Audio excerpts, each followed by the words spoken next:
Krásný dobrý večer, moc díky, že jste přišli sem do Umětické Sokolovny na slavnostní premiéru našeho dospěláckého dramaťáku s názvem Do těla. Bude to kolektivní autorské ponoření do těla. To představení vznikalo na dramatickém kroužku pro dospěláky, který jsme otevřeli s Dorotkou v září. A hnedka se nám sešla poměrně početná parta lidí. Tak prosím potlesk.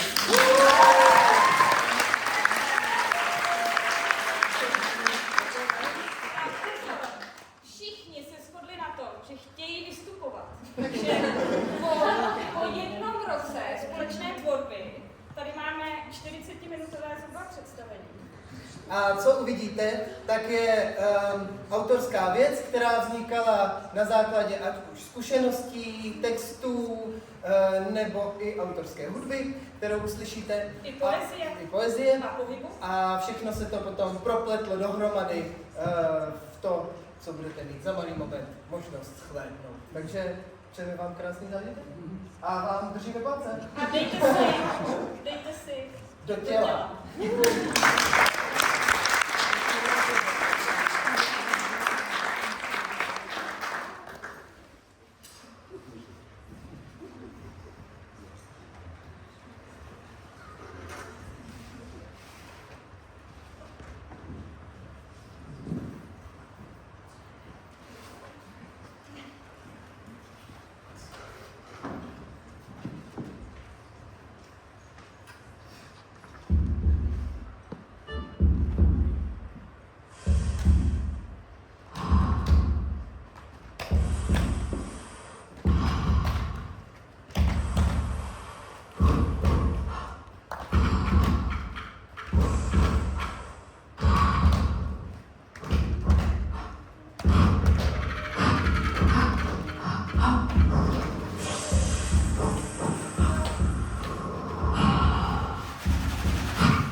Je mi 19 a jsem zvědavá, jestli někdy budu mít nějaké tetování.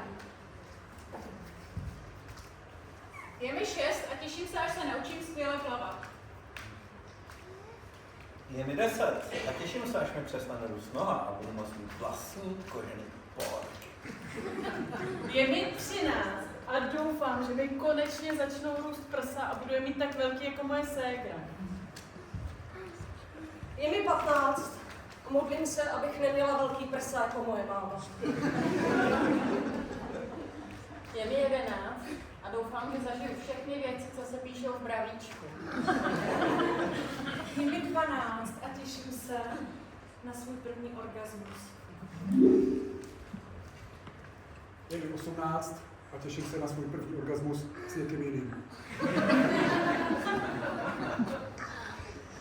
Je mi 14 a doufám, že se někdy přestanu červenat.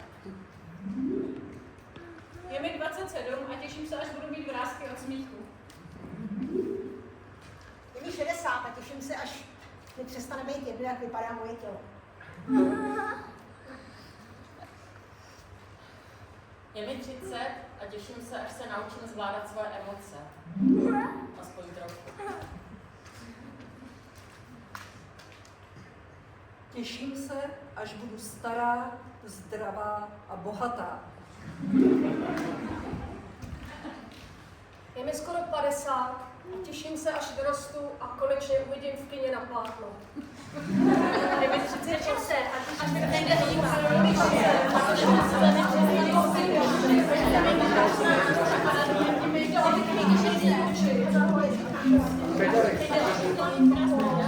Hodně zvědavá, doufám, že konečně nebudu mít bedary.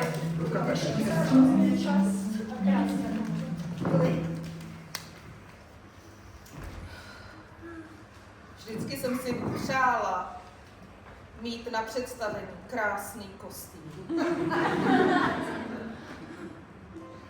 Je mi 6 a těším se, až budu jezdit na kole.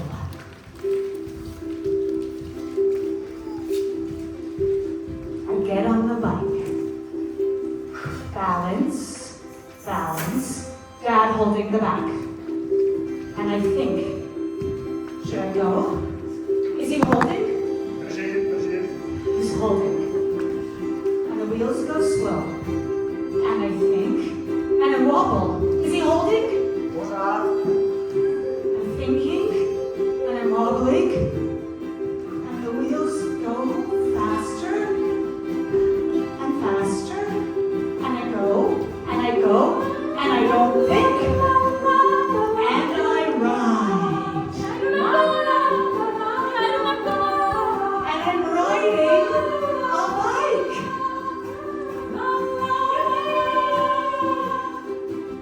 I feel the wind and the freedom. How? Yo!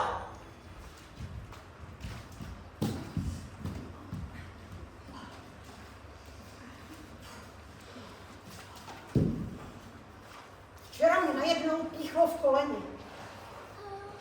To na mě přistály mimozemšťané. Hodně maličký byli. Asi jako vosy. Ale byli ohleduplní a taky se asi trošku báli. Roztomilí jako malý koťátka. Vystoupili a rozběhli se do všech stran. Vlastně udělali takovou rojnici. Šimralo to a hřálo. Kolena, stehna, břicho, jemné sučení. Obevjali mě ze všech stran. Prsteny, náramky, pouta, okovy, úzký džíny. Tlačili mě jako malý boty. Už je to 30 let, ale jako by to bylo včera.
lesem, v tichu.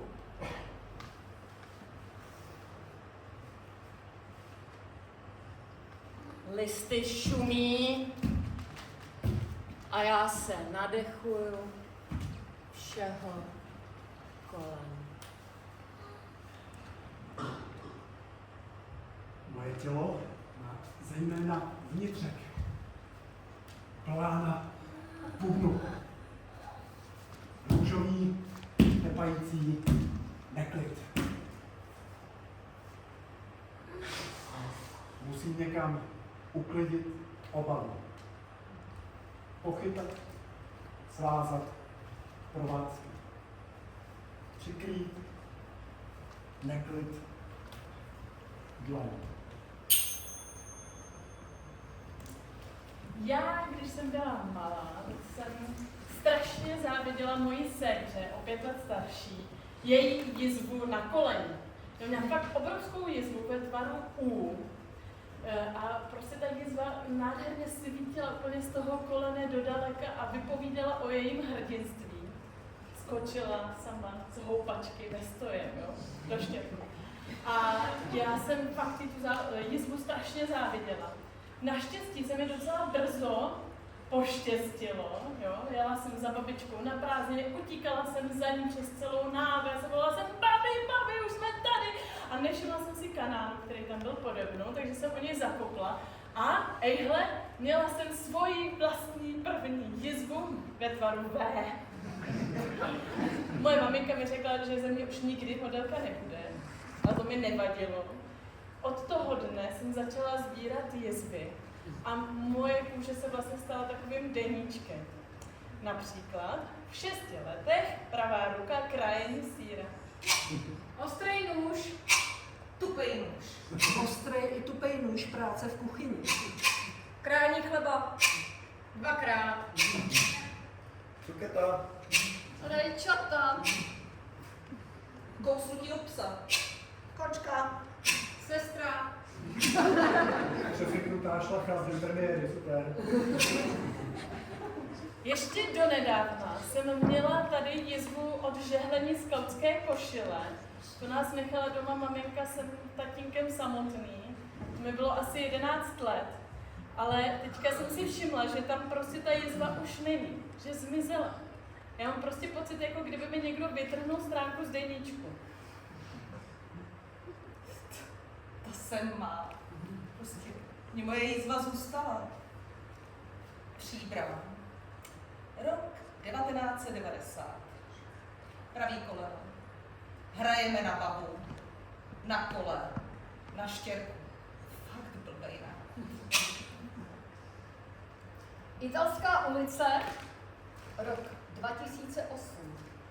Jizva na obočí. Příliš rychle jsem vystupovala z auta po rozchodu s přítelem. Prosinec 2025. Naše kočka mě kosla. A pak Ned zemřel.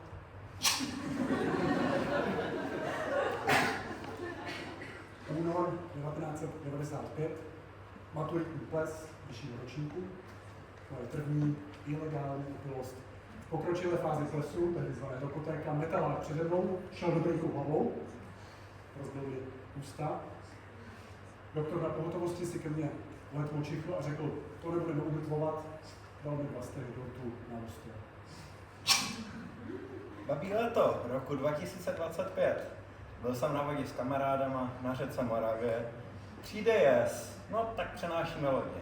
A najednou hup, šup a můj palec mi lup. Taky koleno. jaro 1996. Děti malí, nemocný, celou noc jsem nespala a ráno jsem šla zavřít okno. Probudila jsem se na zemi v kaluži krve. Jak jsem padala, prokousla jsem si spodní red horníma zubama o naši pijánu. 3 stehy ve tvaru H, pořád tam jsou, a památka na rané mateřství. Podzim 1983. Jsem na zahradě s Andreou a Markem. Hádáme se. V tu chvíli veme Marek poleno a mrští to po nás. Když letí poleno, otočte hlavu.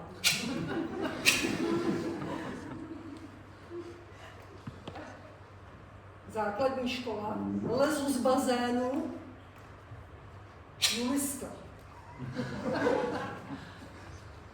Ostrýkáme do dřínu. Taky chleba. Základní škola, střídačka na florbale, tříska velikosti flétny, mydla.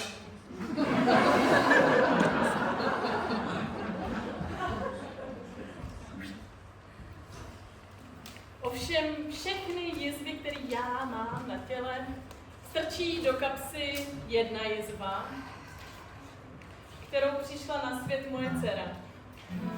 Řekla bych, že od té doby, co přišla na svět, tak se všechno změnilo.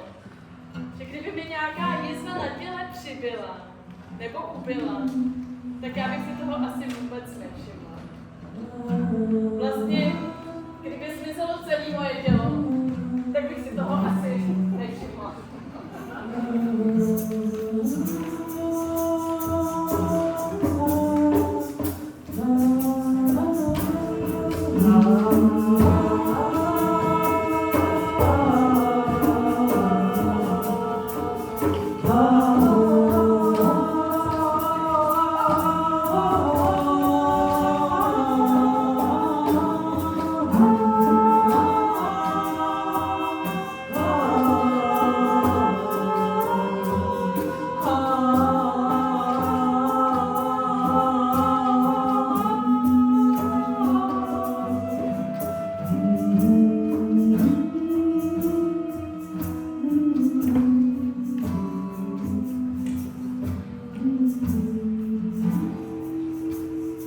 Vinohradský byt mého otce, leden 1999. Přicházím večer domů a v obejváku obvykle se dívá tátova přítelkyně Věruna. Povídá jednohubky a párátka odhazuje všude okolo. Zkouším se jí podívat do obejváku, jestli tam nějaké jednohubky nezůstaly. Procházím pokojem k oknu, protože ho potřebuju zavřít. Táta nesnáší, když se do pokoje někdo dívá. A jak jdu, tak najednou, au, prdele, asi tam mám to párátko. Sedím v křesle, táta, ježiš, mám křeč. Táta se mi šťourá v noze takovým nožíkem na výrobu strojku na hoboj. A v oku má takovou miniaturní lupu, kouká do té nohy a po chvilce říká: Aničko, já tam opravdu nemůžu nic najít. Jedeme na pohotovost. Na pohotovosti ležím na lehátku, doktor se mi šťourá v noze, skalpelem, teče mi krev, úplně hrozný, jako nohu mám rozřezanou, šílený. A pak doktor říká: Slečno, nic tam nemáte. A zdržujete. Mám tu důležitější případy.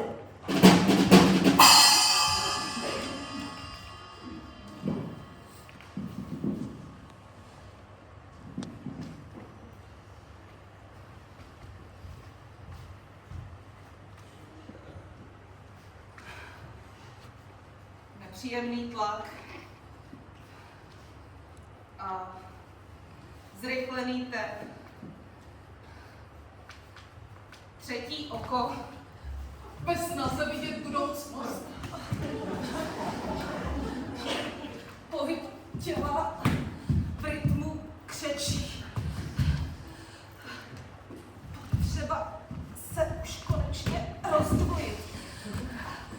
Příjemný tlak strach z každé další vteřiny. Strach, že síly už došly, že není kde brát, že hranice je dávno překročena, že už nemůžu jít dál. A tak přichází úleva.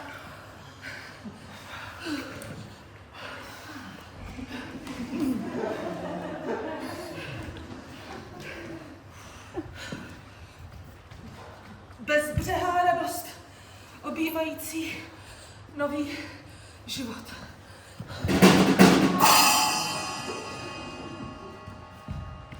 Jánské Lázně, únor 1999. Protestantský penzionát Sola Fide. Celý den lyžujeme. Je nádherně.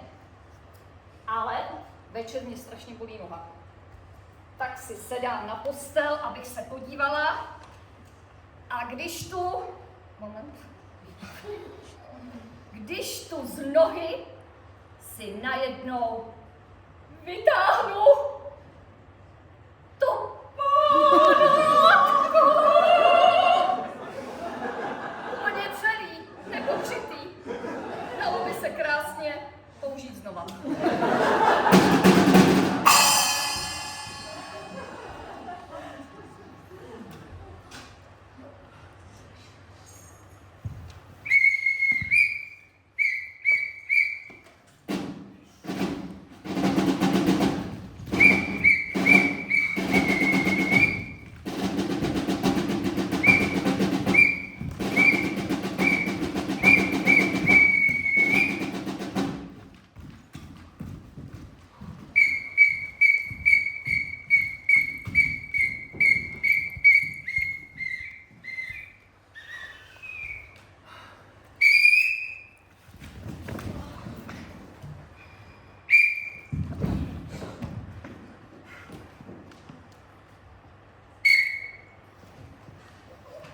Takže tělesná změna, říkáš.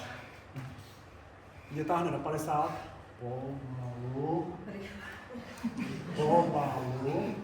ale táhne. Moje tělo se mění před očima.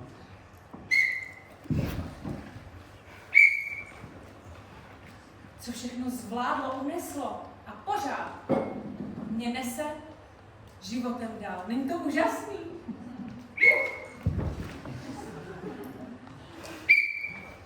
Je to úžasný, hlavně když si vzpomenu, co všechno jsem do něj nalil a natlačil za neřáctví. Ale přes svůj pokročilý věk já jsem čerstvým otcem. Je otcovství tělesná změna?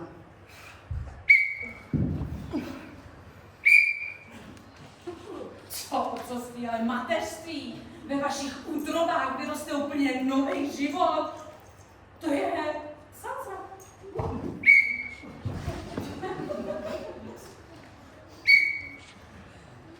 Mateřství znám tak jako z druhé ruky, ale o čem toho něco vím, je problematika tetování.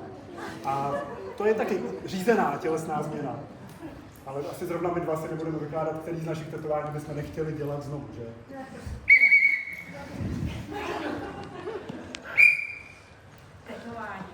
Tetování je síla přítomného okamžiku. V tu chvíli jsem toho bejvalého na žebre opravdu chtěla.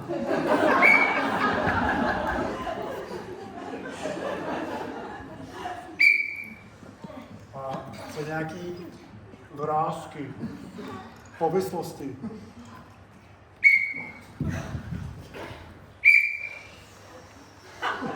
Já si teda myslím, že 3 brady můžou být docela sexy. Já.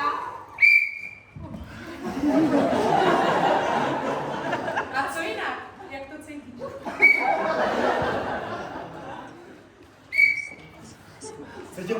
Cítím taky hůř. Já většinou smradek, když už něco cítím. Je možný, že by svět nějak víc smrděl než dříve?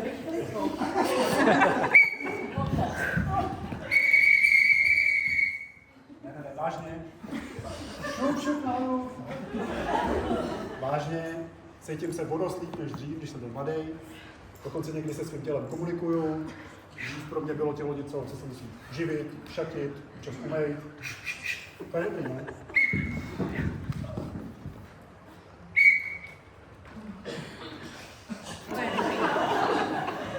Ale mě jako pořád víc bolí. Tak to ti podepíšu. Tak to ti podepíšu.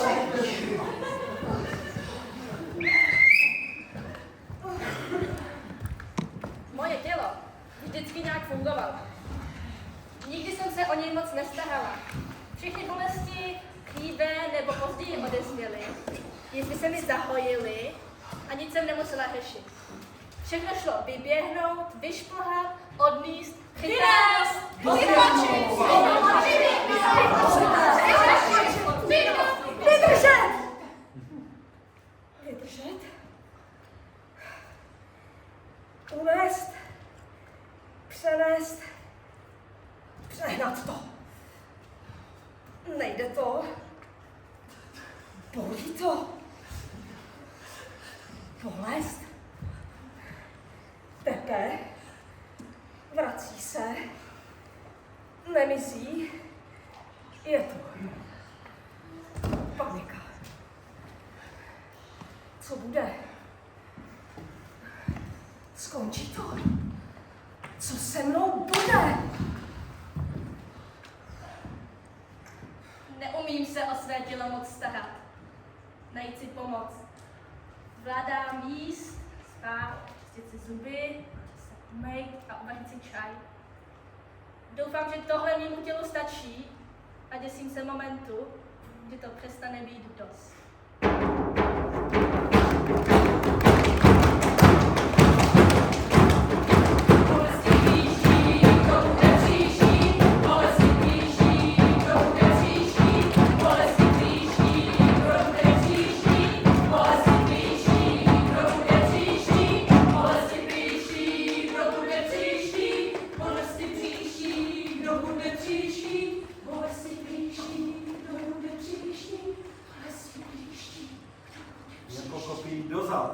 Jako sonický třesk, jako kdyby do mne najel buldozer.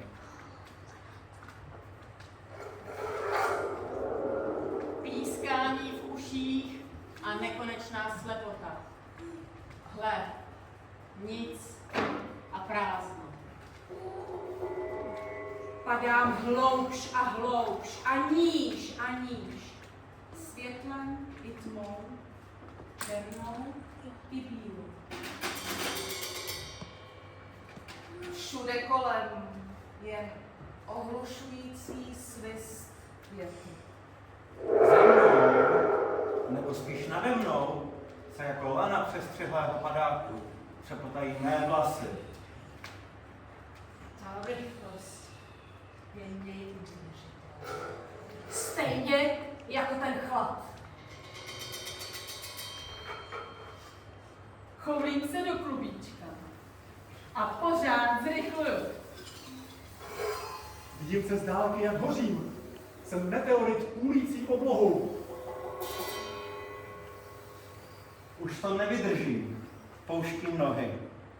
Moje buňky se rozlétají na všechny strany a stávám se živoucí supernovou. Rozplývám se a vytrácím jiskra dohasla.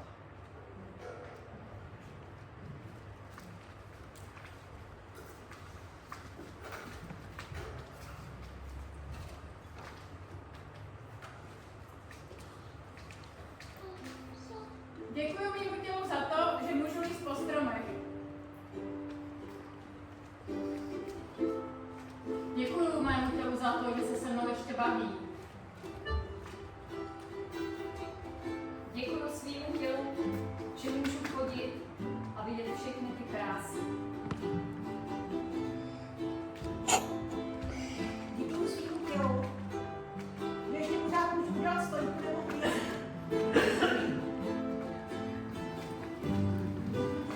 Děkuji svýmu tělu, že se na něj můžu spolehnout.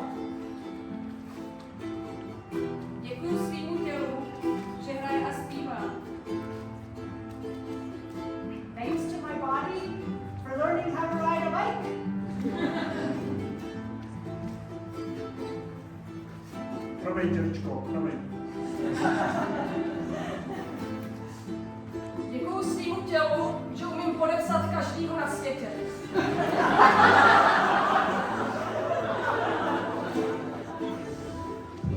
Děkuju svýmu tělu, že se umí radovat a smát. Děkuju svýmu tělu, že i když na něj hrozně prdím, tak mě vůbec nebolí, nebo jenom malinko. Děkuji mému tělu, že zvládne vidět hvězdy a slyšet mne. Čím jsem starší, tím jsem vděčnější. Děkuju, že mohu.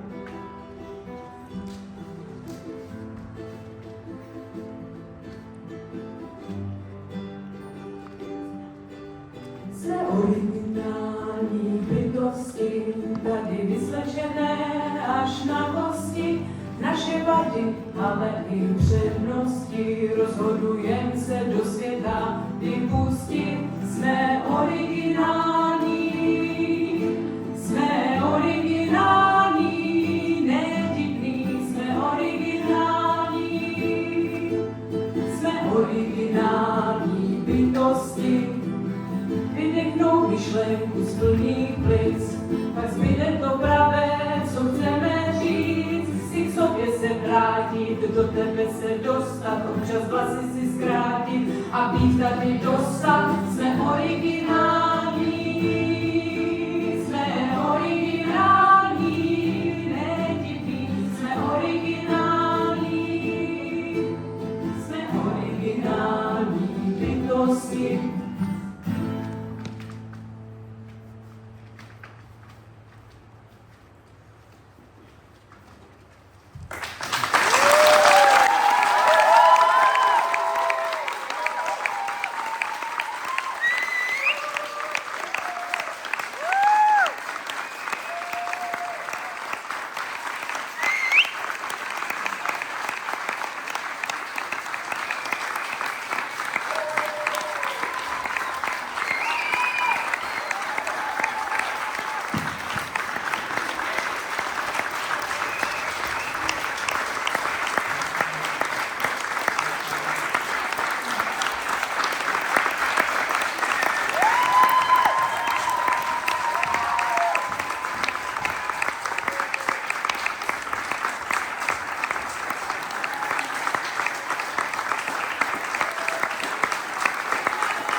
slibním, že nám uvaří nějakých 15 porcí polívky.